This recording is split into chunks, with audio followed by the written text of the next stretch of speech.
Di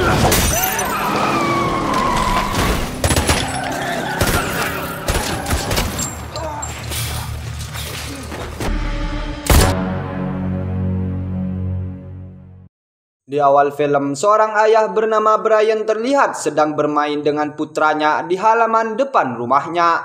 Namun suasana tenang itu berubah menjadi kacau tatkala muncul dua mobil yang berisikan sekelompok gangster yang terlibat baku tembak. Brian pun kemudian dengan sigap melindungi putranya, tapi sayangnya putranya tertembak peluru nyasar dan akhirnya meninggal dunia.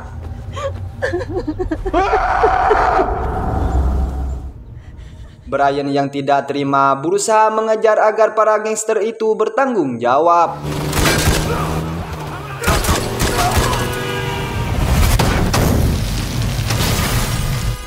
Setelah salah satu mobil gangster terguling, hanya satu kelompok yang tersisa berdiri. Brian kemudian mengambil batang besi dari tong sampah.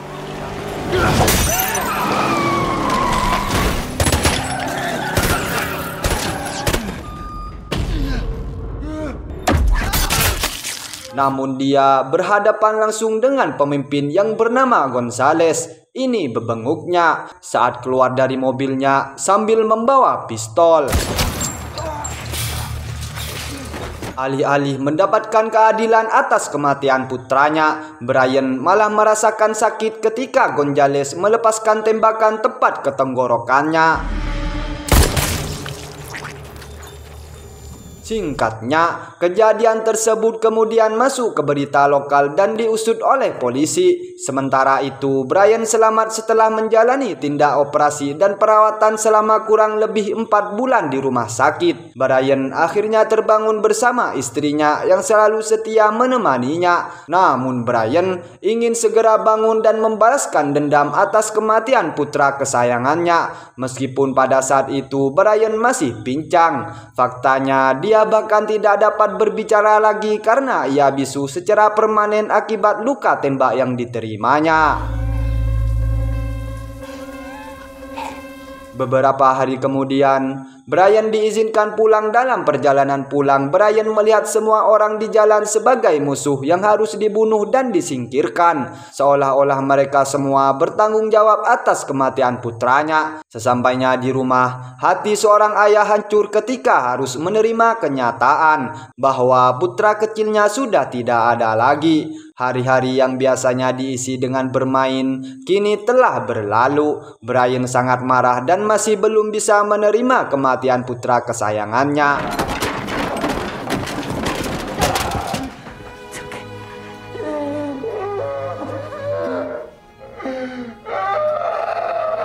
Hari-hari berlalu dan Brian hanya menghabiskan waktunya di garasi untuk minum minuman. Komunikasinya dengan sang istri kemudian memburuk, bahkan pertemuan tatap muka pun jarang terjadi. Hal ini tentu saja berdampak besar pada rumah tangganya dan kehidupan Brian secara keseluruhan.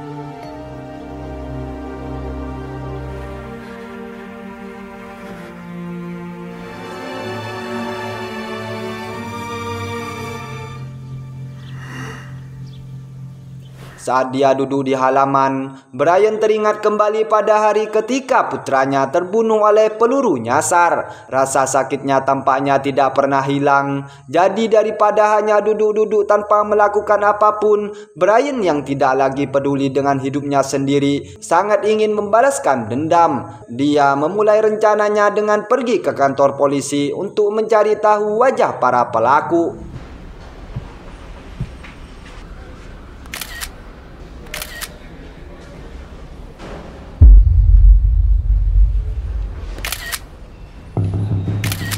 Setelah mendapatkan informasi tentang Gonzales dan anak buahnya, Brian memposting foto mereka di papan di garasinya. Dia memulai serangkaian latihan fisik dan belajar menyerang dengan senjata. Ambisi Brian adalah membunuh semua orang yang dekat dengan Gonzales. Pada tanggal 24 sehari sebelum Natal, dia melatih fisik dan keterampilannya dan membeli mobil bekas untuk membalaskan dendam. Sebagai seorang mekanik, tidaklah sulit bagi Brian untuk memodifikasi mobilnya agar lebih baik, dilengkapi dengan berbagai fitur menarik yang siap menghadapi situasi tak terduga. Tidak cukup hanya berlatih secara fisik dan memodifikasi kendaraannya, tentunya Brian juga menghadiri kelas menembak untuk meningkatkan keterampilan dan kepercayaan dirinya.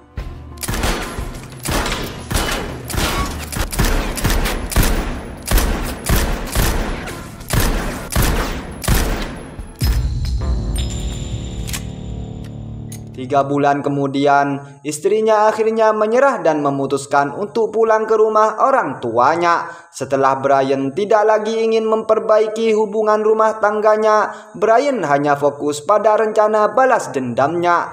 Kehidupan Brian pun hancur total seketika dan tidak ada kesempatan untuk kembali. Tak mau berlama-lama bersedih, Brian langsung turun ke lapangan untuk menguji mobilnya.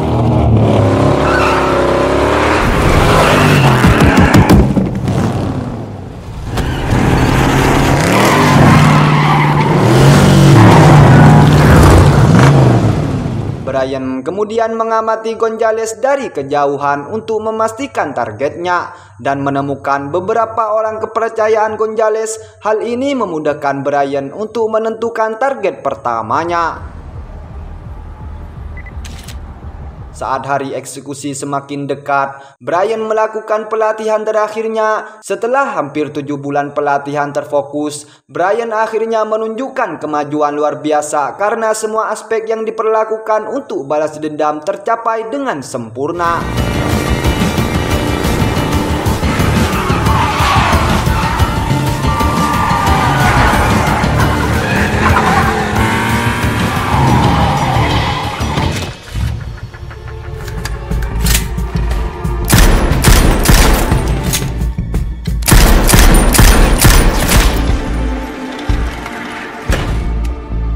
Pada suatu hari, Brian memutuskan untuk berbelanja di lingkungan tempat Gonzales dan gangsternya tinggal. Saat dia hendak meninggalkan pintu, seorang anak kecil mengingatkannya pada sang putra. Tanpa sadar, Brian memeluk erat anak itu, merasakan kerinduan yang amat dalam karena belum bisa ikhlas kehilangan putra kesayangannya. Saat sedang memasukkan belanja, Gonzales tiba-tiba muncul dan ternyata menjadi sosok yang disenangi dan diidolakan di lingkungan sekitar. Mata Brian dipenuhi dengan dendam. Dia ingin menusuk Gonzales saat itu juga. Namun Brian secara tidak sengaja menabrak pacar Gonzales saat dia hendak melakukannya. Orang tersebut juga kurang memiliki etika dan sopan santun karena dia dengan sengaja menumpahkan es krim ke wajah si Brian. Hal ini membuat Brian semakin marah dan ingin melakukan balas dendamnya. Sehari sebelum hari eksekusi, Brian mulai melancarkan aksinya. Dia pergi ke rumah salah satu orang kepercayaan Gonzales bernama Carlos. Meskipun Brian tidak memiliki pengalaman di dunia kriminal, dia sangat ingin membobol rumah Carlos. Tidak peduli apa latar belakang seseorang, tidak peduli berapa banyak pengalaman yang dimilikinya. Ketika orang yang dicintainya terluka atau hidupnya direnggut orang biasa seperti Brian yang tidak pernah melakukan kekerasan, dapat memiliki tekad seperti ini untuk mendapatkan sebuah keadilan. Brian memaksa Carlos untuk mengisi formulir dengan pertanyaan-pertanyaan seperti nama gengnya, siapa saja rekannya, di mana mereka berada, dan bisnis yang mereka jalankan. Ketika Carlos selesai menuliskan semuanya, terjadilah pertarungan yang sangat sengit.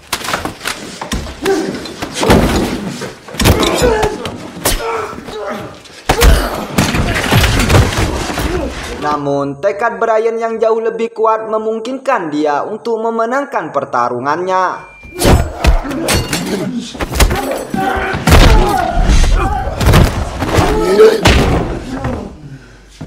Dia menyeret tubuh Carlos dan meninggalkannya di depan rumah seorang detektif polisi, lengkap dengan surat yang berisi semua pengakuan Carlos. Hari itu, sehari sebelum Natal, Brian terlihat sangat mempersiapkan dirinya. Dia membawa berbagai peralatan seperti rompi anti peluru, bahkan peledak buatan tangan dan kemudian senjata api. Kemudian dia melakukan ziarah ke pemakaman putranya untuk terakhir kalinya. Singkatnya, Brian tiba di lingkungan tempat Gonzales dan gengnya tinggal. Secara kebetulan dia melihat dua gangster mencopet dan melukai pasangan pejalan kaki. Tepat setelah kedua gangster itu menyelesaikan aksinya, Brian segera berbalik, dia menjepit mereka berdua ke dinding rumah.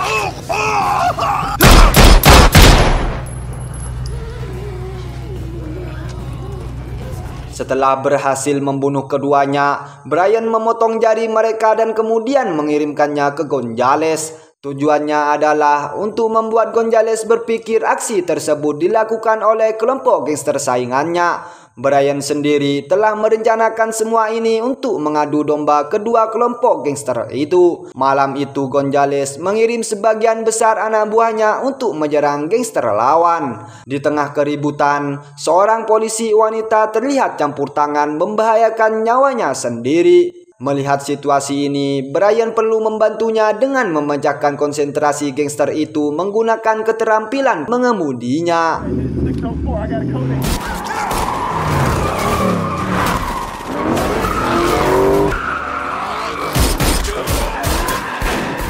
Sayangnya, polisi wanita itu meninggal sebelum dibawa ke rumah sakit. Brian juga menyadari bahwa dia telah difilmkan oleh salah satu anak buah Gonzales. Dia segera mengambil telepon genggamannya, tetapi videonya sudah terkirim ke Gonzales. Karena sudah terlanjur terkirim, Brian memfilmkan dirinya sendiri sedang menembak bawahannya tersebut agar membuat Gonzales semakin marah. Gonzales juga teringat wajah Brian yang dia pikir telah meninggoy 7 bulan yang lalu. Tidak senang dengan situasi tersebut, Gonzales memanggil tangan kanannya bernama Ruiz untuk membawa kepala Brian. Namun Brian datang sendiri untuk memancing mereka keluar. Dia memimpin pengejaran sampai ke jembatan layang. Di sana Brian menangis lagi teringat akan putranya. Namun waktu tidak mengizinkannya untuk berkutat pada kesedihannya, jadi Brian segera menginjak gas lagi. Saat Ruiz dan anak buahnya mengejar, Brian kemudian menemui jalan buntu. 3 gangster sedang melakukan transaksi di tempat itu. Alih-alih takut ataupun mundur, Brian yang tidak peduli dengan nyawanya sendiri nekat menerobos tanpa peduli pada ketiga gangster tersebut. Brian bahkan berhasil membawa Ruiz mengalami kecelakaan, termasuk menjatuhkan salah satu gangster yang mengejarnya.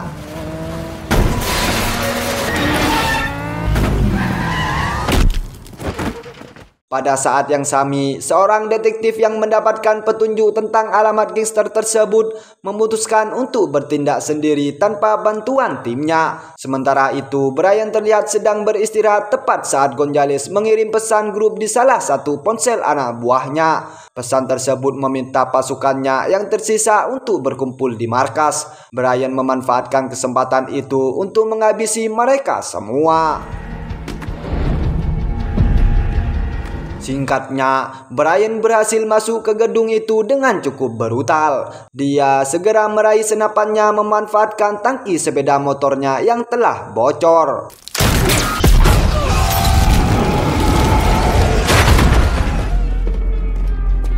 Tepat saat Gonzales dan pacarnya sedang berdansa sambil menikmati efek obat bius, Brian berhasil menghabisi semua pasukan di bawahnya.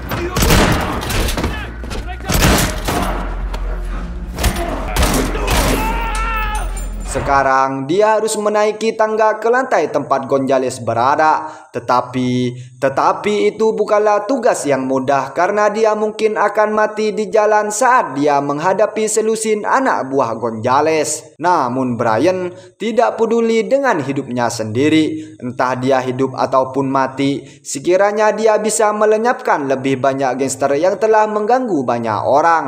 Orang yang tidak takut mati akan lebih mudah melakukan tindakan tanpa banyak berpikir. Brian segera memasang jebakan berupa kawat peledak untuk mencegah siapapun memasuki ruangan tempat Gonzales berada.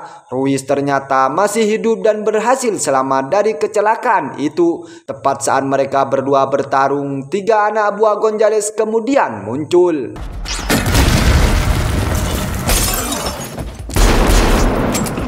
Namun Ruiz tampaknya adalah orang kuat yang tidak bisa meninggoy bahkan setelah ditembak 2 kali. Oleh karena itu, Brian memutuskan untuk menggunakan metode lain, yaitu mengambil senapan mesin kaliber besar.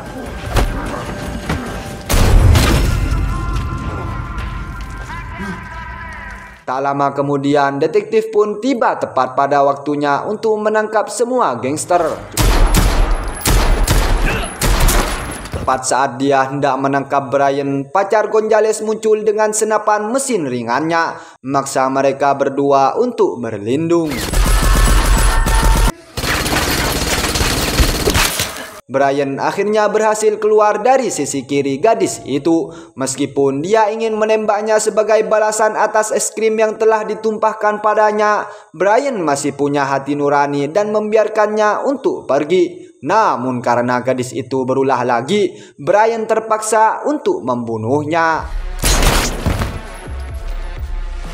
Sekarang giliran Gonzales, yaitu target terakhir dan satu-satunya yang harus dibunuhnya. Sebagai pemimpin gangster, Gonzales terlalu takut untuk keluar ke tempat terbuka. Jadi Brian harus mengikutinya ke kamar pribadinya. Sayangnya, bagi Brian menemukan dirinya dalam posisi sulit ketika Gonzales menodongkan pistol ke kepalanya. Namun detektif tersebut berhasil menembak Gonzales di bahunya dari belakang. Hal ini memungkinkan Brian untuk membalaskan dendamnya secara perlahan dengan cara mencekiknya sampai dia tidak bernafas.